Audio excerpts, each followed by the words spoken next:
మాట చెప్తే వినాలా?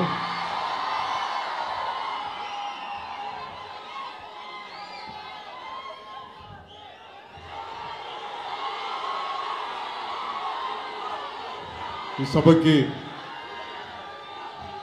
హరిహర వీరమల్లు ప్రీ రిలీజ్ ఈవెంట్కి విచ్చేసిన పెద్దలు ప్రతి అందరికీ మా తోటి కూటమి ఎన్డీఏ కూటమి నాయకులందరికీ ముందుగా నా హృదయపూర్వక నమస్కారాలు. గౌరవ mayor, first citizen of Visakhapatnam Shri Peela Srinivasarao గారికి మనస్ఫూర్తిగా నా హృదయపూర్వక నమస్కారాలు. అలాగే వంశీకృష్ణ యాదవ్ గారికి,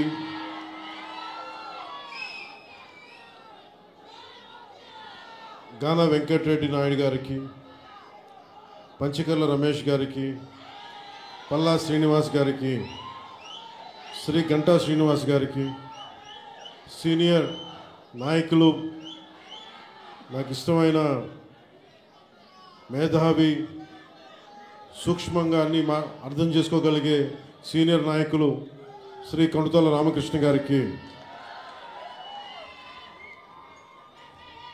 అవసరం వస్తే వీధిలోకి చొక్కా మడిచి ముందుకొచ్చే సుందరపు విజయ్ కుమార్కి, వెనుకబడ్డ మన ఉత్తరాంధ్రాకి సంబంధించి ఉద్యోగాలు, ఉపాధి అవకాశాలు కల్పించడానికి ముందుకున్న లోకం మాధవ్ గారికి, గౌరవ శాసనసభ్యులు మాడుగుల శ్రీ బండారు సత్యనారాయణమూర్తి గారికి, మాకు ఇష్టమైన శ్రీ తమ్మిరెడ్డి శివశంకర్ గారికి, కోన తాతారావు గారికి, శ్రీ దల్లి గోవిందరాజు గారికి, ప్రతి ఒక్కరికి, నాయకులందరికీ, పేరు పేరున వీర మహిళలకి, ప్రతి ఒక్కరికి, కూటమి నాయకులందరికీ పేరు పేరున హృదయపూర్వక నమస్కారాలు. ఇక్కడికి విచ్చేసిన నా అభిమాన, నీకు నాకు 2 గుండెల దూరం, అలాంటి మీకు నా హృదయపూర్వక నమస్కారాలు. ఒక 1000 మంది వస్తే 10 మంది కూటమి చేరితే ఎలాంటి పరిస్థితులు ఉంటాయో అనే పరిస్థితుల్లో ఎంతో శ్రమ తీసుకొని పోలీస్ అధికారులందరూ కూడా సహకరించినందుకు వారికి నా హృదయపూర్వక నమస్కారాలు చెప్పబోయే ముందు, మనకి ఈ వేదికనిచ్చిన vice chancellor Andhra university professor GP Rajasekhar గారికి నా హృదయపూర్వక ధన్యవాదాలు.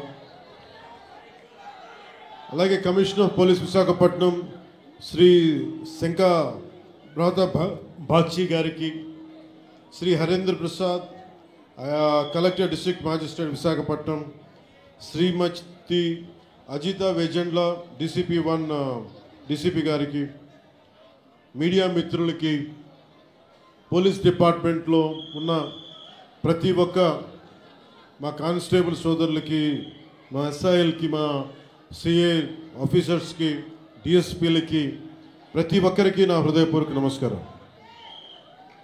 నాకు వైజాగ్, విశాఖపట్నం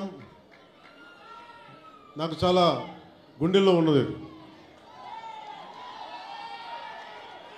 అంటే చాలామంది అనుకుంటూ ఉంటారు, ఈ పవన్ కళ్యాణ్ అనేవాడు ఏ ఊరు వెళ్ళినా ఆ ఊరిలో ఉంటాడని చెప్తాడండి అనుకుంటా ఉన్నాను.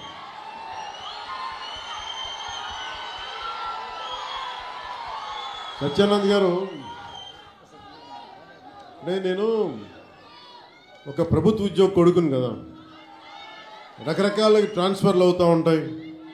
ఇందాక సత్యానంద్ గారు చెప్పినట్టుగా నాకు విశాఖపట్నం తోటి నాకు పరిచయం ఏంటి అంటే, నాకు ఈరోజుకి గుర్తులేదు, 92లో నన్ను పిలిచారండి. 92 సత్యానంద్ గారు.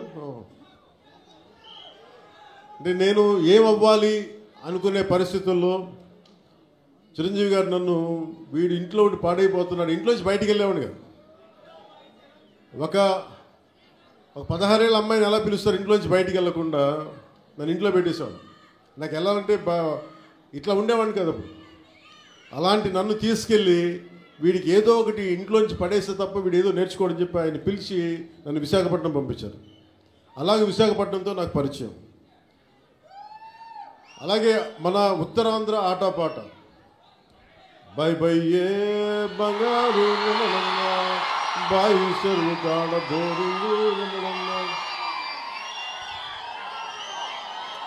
నభో నభో నబరిగజలు ఎతుకొలుసులు ముట్టుకొడకలు నడుము సన్న నాగరాలు ఎవరు కానీ బాగోతో అబో అబో అబో అబో బేడ పరక టిక్కెట్. ఇవన్నీ ఎక్కడి నుంచి వచ్చినాయి నాకు అంటే, ఎదుగో ఆయన పుణ్యం. ఉత్తరాంధ్ర ఆట పాట నా గుండెల్లో నా అణువున నింపేశారు. అలాగే అంటే అలాంటి విశాఖపట్నం సినిమాలకే కాదు, ఇదే నోవాటెల్లో ఒక 2 సంవత్సరాల క్రితం నలిపేస్తే నువ్వు బయటికి రాకూడదు కారులో నుంచి కూడా అని అప్పుడున్న పోలీసు ఉన్నతాధికారి నలిపేస్తే, నోవాటెల్లో ఉంటే భయభ్రాంతుల్ని చేస్తే, హోటల్ రూములని బూట్లతోటి కొడితే, అరెస్ట్ చేయాలని ప్రయత్నం చేస్తే, విశాఖపట్నం మొత్తం వచ్చి మన నోవాటెల్ ముందుకు వచ్చింది.